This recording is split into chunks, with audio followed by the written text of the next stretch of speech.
اور Iron Dome ناکام، ایران کا قہر ڈھانے والا ہتھیار آ گیا۔ ناظرین، ایران نے ایسا ہتھیار میدان میں اتار دیا ہے جس کے سامنے جدید فضائی دفاعی نظام بھی بے بس دکھائی دیتا ہے۔ امریکہ کے جدید دفاعی نظام اب ایک نئے چیلنج سے دوچار ہیں۔ حالیہ دنوں ایران کی جانب سے خلیجی خطے میں موجود امریکی فوجی اڈوں پر حملوں کی خبروں نے دنیا بھر کی توجہ حاصل کی۔ ان واقعات کے بعد ایک اہم سوال سامنے آیا کہ جدید فضائی دفاعی نظام جیسے تھاڈ اور دیگر میزائل شکن نظام بعض حملوں کو روکنے میں کیوں مشکلات کا سامنا کر رہے ہیں۔ میڈیا رپورٹس کے مطابق ایران کا دعویٰ ہے کہ اس نے فتح 1 اور فتح 2 نامی ہائپر سونک میزائل تیار کیے ہیں۔ یہ میزائل انتہائی تیز رفتار سے پرواز کرتے ہیں اور ہدف کے قریب پہنچ کر اپنی سمت تبدیل کرنے کی صلاحیت رکھتے ہیں، جس سے انہیں روکنا زیادہ مشکل ہو سکتا ہے۔ تاہم اس بات کی آزادانہ تصدیق نہیں ہو سکی کہ حالیہ حملوں میں انہی میزائلوں کا استعمال کیا گیا۔ دفاعی ماہرین کے مطابق ہائپرسونک ٹیکنالوجی مستقبل کے جنگوں کا ایک اہم عنصر سمجھی جا رہی ہے، کیونکہ اس رفتار اور ممکنہ چال بدلنے کی صلاحیت کے باعث دفاعی نظام کے پاس رد عمل کے لیے بہت کم وقت رہ جاتا ہے۔ دوسرے جانب بعض رپورٹس میں دعویٰ کیا گیا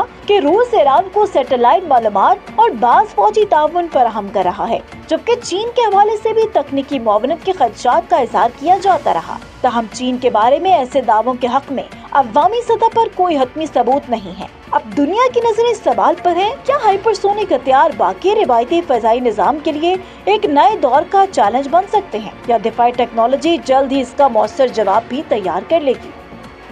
تھاڈ اور آئرن ڈوم ناکام، ایران کا قہر ڈھانے والا ہتھیار آ گیا۔ ناظرین، ایران نے ایسا ہتھیار میدان میں اتار دیا ہے جس کے سامنے جدید فضائی دفاعی نظام بھی بے بس دکھائی دیتا ہے۔ امریکہ کے جدید دفاعی نظام اب ایک نئے چیلنج سے دوچار ہیں۔ حالیہ دنوں ایران کی جانب سے خلیجی خطے میں موجود امریکی فوجی اڈوں پر حملوں کی خبروں نے دنیا بھر کی توجہ حاصل کی۔ ان واقعات کے بعد ایک اہم سوال سامنے آیا کہ جدید فضائی دفاعی نظام جیسے تھاڈ اور دیگر میزائل شکن نظام بعض حملوں کو روکنے میں کیوں مشکلات کا سامنا کر رہے ہیں۔ میڈیا رپورٹس کے مطابق ایران کا دعویٰ ہے کہ اس نے فتح 1 اور فتح 2 نامی ہائپر سونک میزائل تیار کیے ہیں۔ یہ میزائل انتہائی تیز رفتار سے پرواز کرتے ہیں اور ہدف کے قریب پہنچ کر اپنی سمت تبدیل کرنے کی صلاحیت رکھتے ہیں، جس سے انہیں روکنا زیادہ مشکل ہو سکتا ہے۔ تاہم اس بات کی آزادانہ تصدیق نہیں ہو سکی کہ حالیہ حملوں میں انہی میزائلوں کا استعمال کیا گیا۔